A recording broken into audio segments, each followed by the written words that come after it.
একেবারেই অন্যতম গুরুত্বপূর্ণ খবর, কেননা নবম, দশম, একাদশ, দ্বাদশের ক্ষেত্রে নিয়োগ প্রক্রিয়ার সময় বাড়ালো সর্বোচ্চ আদালত এবং সেটা বাড়িয়ে হলো, অর্থাৎ 31শে ডিসেম্বরের পরিবর্তে 31শে অগস্ট। 31শে অগস্ট পর্যন্ত চাকরি করতে পারবেন যোগ্য চাকরিহারারা। 2025-এর 31শে ডিসেম্বরের বদলে সময়সীমা বেড়ে 2026-এর 31শে অগস্ট। 8 মাস বাড়ল নিয়োগ প্রক্রিয়া শেষের সময়সীমা।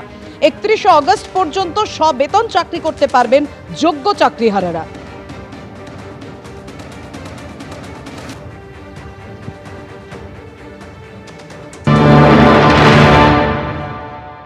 31শে ডিসেম্বর পর্যন্ত সুপ্রিম কোর্টের লাস্ট গাইডলাইন্স ছিল।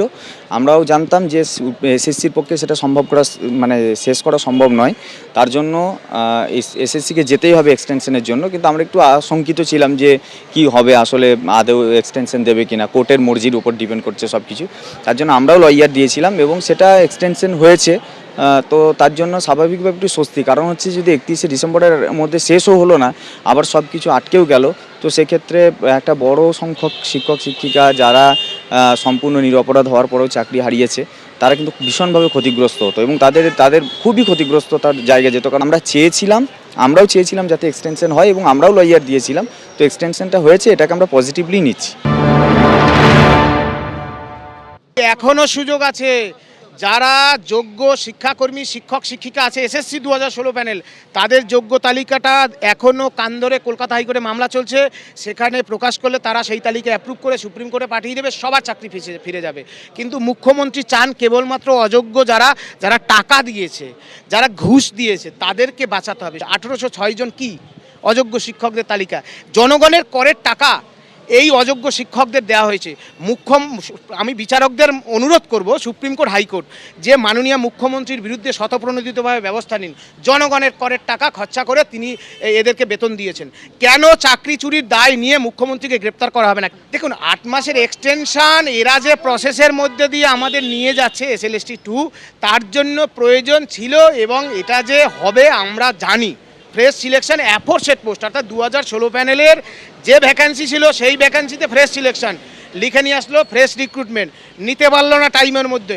এই যত প্রক্রিয়া কেবলমাত্র অযোগ্যদের বাঁচাও, নিজেদের গদি বাঁচাও, চাকরি চুরির দুর্নীতি কোনো মিলিয়ে দাও। এখন ভোট আসছে 26 সালের, মিলিয়ে দাও, গুলিয়ে দাও, ওদের চাকরি দরকার নাই। কারণ মুখ্যমন্ত্রী শিক্ষকদের চাকরি দিতে চান না, তিনি সেই টাকা দিয়ে খেলা করবেন, মেলা করবেন, দান খয়রাতি করবেন, ভিক্ষা দেবেন আর যোগ্য শিক্ষকদের মারবেন। কারণ সুপ্রিম কোর্ট বলেছিল যারা অযোগ্য তাদের বেতন ফেরত দেওয়ার কথা, এখনো পর্যন্ত বেতন ফেরত দিয়েছে? অর্থাৎ চাকরিহারারা প্রশ্ন তুলছেন, সাময়িক স্বস্তি নয়, দীর্ঘস্থায়ী সমাধান চাই এবং সেটা একমাত্র করতে পারে রাজ্য সরকার এবং এসএসসি। যোগ্য চাকরিহারারা তারা কি বলছে দেখুন। এত কিছু অনিশ্চয়তার মধ্যে আজকে সুপ্রিম কোর্টে ওই 17 এপ্রিল MA এক্সটেনশনের কেস উঠেছিল এবং যার জন্য 8 মাস মানে 31 আগস্ট পর্যন্ত এক্সটেনশন যোগ্য শিক্ষক শিক্ষিকারা পেয়েছেন। তারা আগামী দিনে এখনও স্কুলে যেতে পারবে। ধন্যবাদ বোর্ড, এসএসসি এবং পর্ষদকে, ধন্যবাদ সুপ্রিম কোর্টকে যে বিমর্ষ রোগী, মৃত্যু পথযাত্রী, তাদেরকে একটুখানি মেডিসিন দেওয়ার জন্য। এখন মূল লক্ষ্য, যারা যোগ্য শিক্ষক শিক্ষিকা হয়েও মানসিক দুশ্চিন্তা নিয়ে যারা পরীক্ষা বসে উত্তীর্ণ হতে পারলেন না, তাদের কথা অবশ্যই সরকার এবং কোর্ট ভাববে। কারণ আমরা যোগ্য শিক্ষক শিক্ষিকাদের হয়ে যেমন লড়াই চালাচ্ছিলাম সেরকম চলবে, যতক্ষণ না প্রতিটি যোগ্য শিক্ষক শিক্ষিকা তারা তাদের ন্যায্য অধিকার ফিরে পায়। 31শে অগস্ট 2026 অবধি আমরা সকলেই স্কুল যাব এবং বেতন পাবো, এই খবরটি আমাদের কাছে সাময়িক স্বস্তি এনেছে, কিন্তু এটি কখনোই একটা পূর্ণাঙ্গ সমাধান হতে পারে না। আজকে আমাদের যে এই ডামাডোল অবস্থা, এই অনিশ্চয়তা, তার একমাত্র দায়ী প্রাতিষ্ঠানিক দুর্নীতি এবং প্রাতিষ্ঠানিক দুর্নীতির কারণেই 2016 প্যানেলটি আজকে বাতিল বলে গণ্য করা হয়েছে। কমিশন বা রাজ্য সরকার নির্ধারিত সময়ের মধ্যে তাদের এই নিয়োগ সম্পূর্ণ করতে না পারেন, তাদের জন্য যদি পর্যাপ্ত কিছু সময় লাগে তাহলে অবশ্যই তারা সেই আর্জি নিয়ে সুপ্রিম কোর্টে যাবেন এবং সুপ্রিম কোর্ট মানবিক দিক বিবেচনা করে সে রায় দেবেন, এটা আমাদের কাছে অত্যন্ত প্রত্যাশিত ছিল। কিন্তু আজকে আমরা একটা বিষয় দেখলাম, বিকাশ ভট্টাচার্য মহাশয় আজকে আবারও যোগ্য শিক্ষকদের যেভাবে টেন্টেড বলে দাগিয়ে দেওয়ার চেষ্টা করলেন, এটা আমাদের কাছে অত্যন্ত অপমানজনক এবং একরাশ হতাশা করুণা ছাড়া আমাদের কিছু বলার নেই। আর সুপ্রিম কোর্টের এই নির্দেশ নিয়ে এক্স হ্যান্ডেলে শিক্ষামন্ত্রী লিখেছেন, নবম, দশম এবং একাদশ দ্বাদশের শিক্ষক নিয়োগ মামলায় গুরুত্বপূর্ণ রায় দিল সুপ্রিম কোর্ট। সর্বোচ্চ আদালত নিয়োগ প্রক্রিয়া 31শে আগস্টের মধ্যে শেষ করতে নির্দেশ দিয়েছে, যা মুখ্যমন্ত্রী মমতা বন্দ্যোপাধ্যায়ের সঠিক দিক নির্দেশের প্রতি আস্থার উজ্জ্বল দৃষ্টান্ত। এই সময়সীমার মধ্যে আগে শিক্ষকরা আগের মতোই কাজ চালিয়ে যেতে পারবেন। বিচারপতি সঞ্জয় কুমারের বেঞ্চের এই নির্দেশে পরিষ্কার, West Bengal central school service commission স্বচ্ছতা এবং দায়বদ্ধতার সঠিক পথেই এগোচ্ছেন।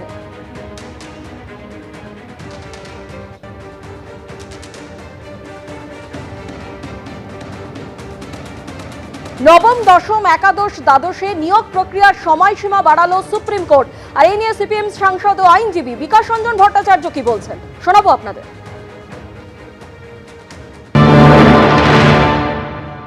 ওরা দরখাস্ত করে বলেন যে আমরা শেষ করতে পারিনি, অনেকগুলো স্টেপ নিতে হবে, এখনো রেকমেন্ডেশন আসবে, তারপরে মেডিকেল, তারপরে পুলিশ ভেরিফিকেশন, এইসবের জন্য সময় লাগবে, তাই একটু আমাদের সময় দাও। তা আদালত ওদের আগস্ট পর্যন্ত সময় দিয়েছে। আপনারা তো একটা আপত্তি জানাচ্ছিলেন। আমরা আপত্তি জানাচ্ছিলাম যে এই বাহানা করে ওরা এই যাদের ইলিগাল অ্যাপয়েন্টমেন্ট হয়েছে তাদের অ্যাপয়েন্টমেন্ট কিছুদিন টানতে চাইছে, আর যেটা আদালতকে বলা যায় না। আমাদের মনে হচ্ছে সে সামনে নির্বাচনে ওরা এটাকে একটা হাতিয়ার করার চেষ্টা করবে, কিন্তু এটা ওদের পক্ষে বইয়েরানি হবে। সুপ্রিম কোর্টকে আমরা দেখালাম যে আমরা সব স্টেপ নিয়ে নিয়েছি, কিন্তু একটা প্রসেসের মধ্যে আছে। তো যেমন আমরা 11-12-এর ফাইনাল লিস্ট, সিলেক্ট লিস্ট আমরা 7 জানুয়ারিতে বার করতে পারবো, এবং 15 জানুয়ারি থেকে আমাদের কাউন্সিলিং করতে 4 মাস লাগবে। 19-এর লিস্ট বার করতে, ফাইনাল লিস্ট বার করতে আমাদের মিডল অফ মার্চ হয়ে যাবে, আর তারপরে 4 মাস কাউন্সিলিং লাগবে। তা সুপ্রিম কোর্ট ওই জন্য 31 আগস্ট পর্যন্ত, যেটা 31শে ডিসেম্বর পর্যন্ত ছিল, সেটাকে এক্সটেন্ড করে দিয়েছে এক্সটেনশন। এবং এই 31 ডিসেম্বর পর্যন্ত যারা যারা চাকরিতে ছিল তারা চাকরিটা 31 আগস্ট পর্যন্ত করতে পারে। অতৃপ্ত আত্মার জন্য আমাদের এই সমস্ত হচ্ছে। জজ সাহেব জিজ্ঞেস অতৃপ্ত, what is the spelling, what is the how to আটার, মানে অতৃপ্ত আত্মা, আনস্যাটিসফ্যাক্টরি সোল। এই যে যারা করছে, বিকাশবাবুরা যাদের মামলা করছে, সিপিএম এর লোকগুলো, সব আনস্যাটিসফ্যাক্টরি সোল, বুঝতে পারছো না? কোথাও কোনো সাকসেস নেই ওদের। প্রক্রিয়াটা প্রায় 40,000 মতো অ্যাপয়েন্টমেন্ট হবে, তার মধ্যে আনটেন্টেড কত আছে? হার্ডলি 12,000। বাকিটা তো ফ্রেশারদের জন্য যাবে। 28,000 নতুন ছেলে মেয়ে চাকরি পাবে পশ্চিমবাংলায়। ওদের বক্তব্য হচ্ছে ইলেকশন পর্যন্ত কোনো কিছু করতে দেবো না, ঘেঁটে দে, সব ঘেঁটে ঘুটে দে। একদিকে যখন যোগ্য চাকরিহারারা পথে, তখন ফের পথে নেমে প্রতিবাদ করলেন চাকরি প্রার্থীরা। তারা প্রতিবাদ করলেন প্রতীকী হাতে কেটলি নিয়ে, হাতে চায়ের কেটলি এবং চপ মুড়ি ভাজা নিয়ে তারা প্রতিবাদ করলেন। 10 নম্বর সম্পূর্ণ বাতিল করতে হবে, এই দাবিতে পথে নামলেন তারা।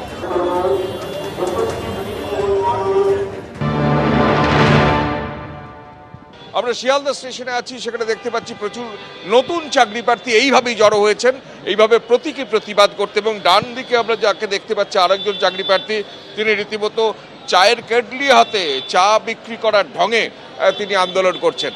দেখুন, আমরা ফ্রেশাররা লাঞ্ছনা, বঞ্চনা, গঞ্জনার শিকার, আমরা চক্রান্তের শিকার। আমাদের সঙ্গে চক্রান্ত করা হয়েছে, ষড়যন্ত্র করা হয়েছে, যে ফ্রেশারদের ডিভাইড করা হচ্ছে, ফ্রেশারদের সঙ্গে চক্রান্ত করা হচ্ছে, যে আমরা ফ্রেশারদের কিছু সুযোগ দিয়েছি, কিন্তু যখন প্যানেল লিস্ট বেরোবে তখন দেখা যাবে যে ফ্রেশারদের নাম শেষের দিকে।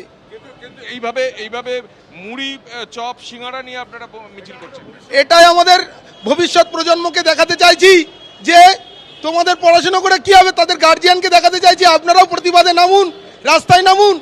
এরকমভাবে স্কুলগুলো বন্ধ হয়ে যাচ্ছে, আপনারা বুঝতে পারছেন না। আপনারা শুধু 1,000 টাকার লক্ষ্মীর ভাণ্ডার নিয়েই সন্তুষ্ট, যে ভবিষ্যৎ কিন্তু এরকমই হতে চলেছে। এই যে সিঙ্গারা চপ ঝালমুড়ি বিক্রি করতে হবে, সুতরাং আপনারাও শহরে বা রাস্তায় প্রতিবাদে নামুন।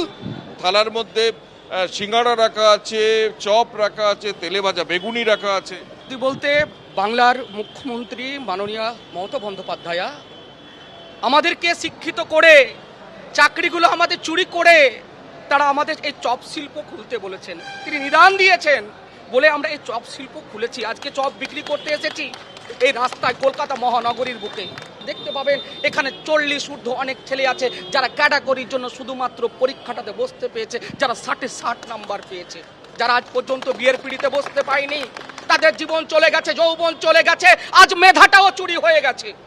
এ দায় কে নেবে?